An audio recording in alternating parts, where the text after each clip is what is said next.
Hello, hope you enjoyed watching the first episode from our macOS Monterey series. Continuing on to episode 2, titled macOS Monterey iCloud plus Safari, I'll show how to set up and use some of the cool features and enhancements added to iCloud Plus and Safari in macOS Monterey. So let's get started. In order to take full advantage with some of the features in Safari, like how to hide your IP or email address from trackers, an iCloud Plus account is required. What is iCloud Plus? Let's break down the key differences between iCloud and iCloud Plus. Basically, iCloud is the standard free 5 gig cloud storage plan received with every new Apple ID sign-up. And iCloud Plus is just a rebrand of the current paid subscription plan offered by Apple for additional cloud storage, with the following features added at no extra cost to your current paid subscription plan.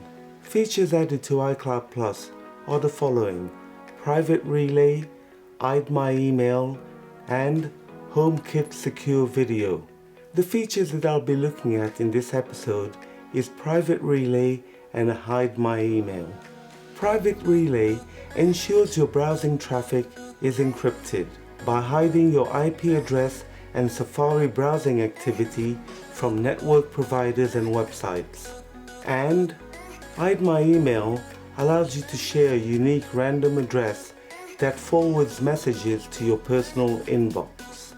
Furthermore, it should be noted, to use the Hide My Email feature in Safari, two-factor authentication has to be activated. I've included a link on how to activate two-factor authentication for your Apple ID in the description below. How to upgrade to iCloud Plus.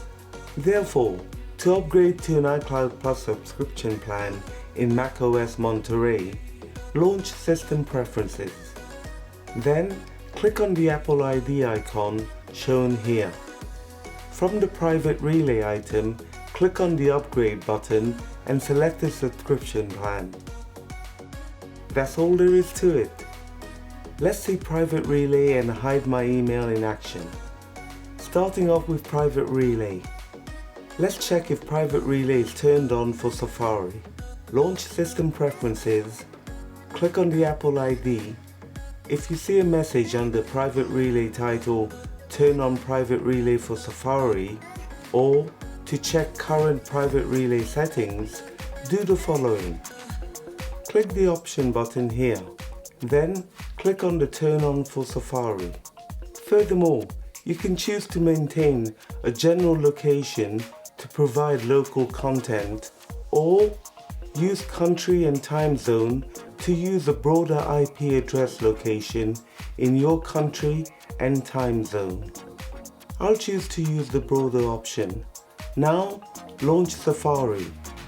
Visiting sites like Speed Test and What's My IP Address, where I know my IP address is usually visible, I can see that an IP address for both sites shows that Private Relay is activated and working, and a random IP address is issued for the Private Relay, replacing my real IP address and location. To view a privacy report of the last 30 days of what sites and trackers would prevent it from tracking you, do the following.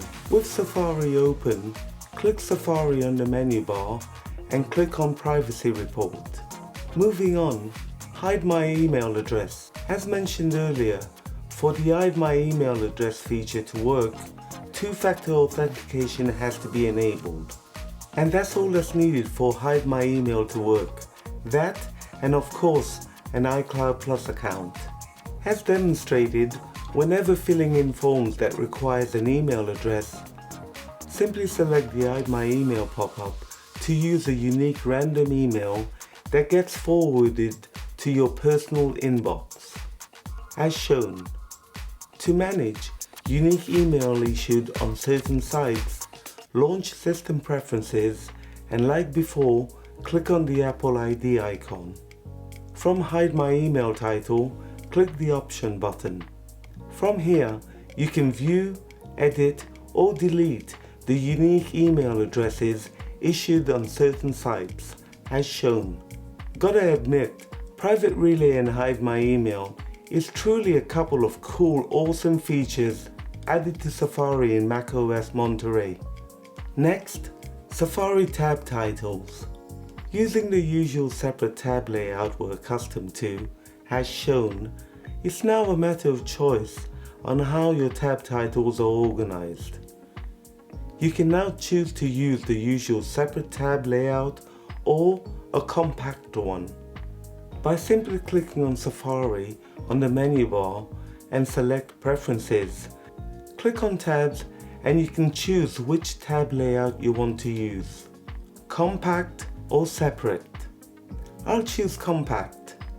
The compact tab layout serves many purposes right in the tab title. You have the option to search right on the tab title, optionally choosing a different search engine by clicking on the search magnifier and your search engine of choice. Or right click on the tab title and choose to create or add to a tab group. Furthermore, clicking on the three dots icon here, you have the options to share, add to notes, create quick note, and many more options as shown. Additionally, from the Preferences window, you have the option to automatically collapse tab titles into icons. Basically, when you have a number of open tab titles, you can choose to collapse all tab titles into icons, as shown here, as demonstrated by checking and unchecking the checkbox here. Also, from the Safari Preferences window, you can choose to adapt the website color scheme to the tab bar or choose not to, again by checking and unchecking the checkbox shown here. Finally, let's take a look at Safari tab groups. Tab groups is a cool feature to organize all your tabs in Safari. I find the best way to work with tab groups is by creating various tab groups right from the get-go. This way it's much faster and easier to organize my tab groups as I'm browsing, by simply adding sites to the appropriate tab groups categories created earlier. You can still create tab groups while browsing by simply right-clicking on the tab title and choose to create a new tab group as shown. Furthermore, right-clicking on the tab group in the sidebar, you are able to copy and paste and share your tab group list as shown. And that's all there is to it. Thanks for watching. Thumbs up if you liked this episode, subscribe to the channel if you haven't already done so, and don't forget to hit that bell icon to be notified of the next upcoming episode from our macOS Monterey series. Peace!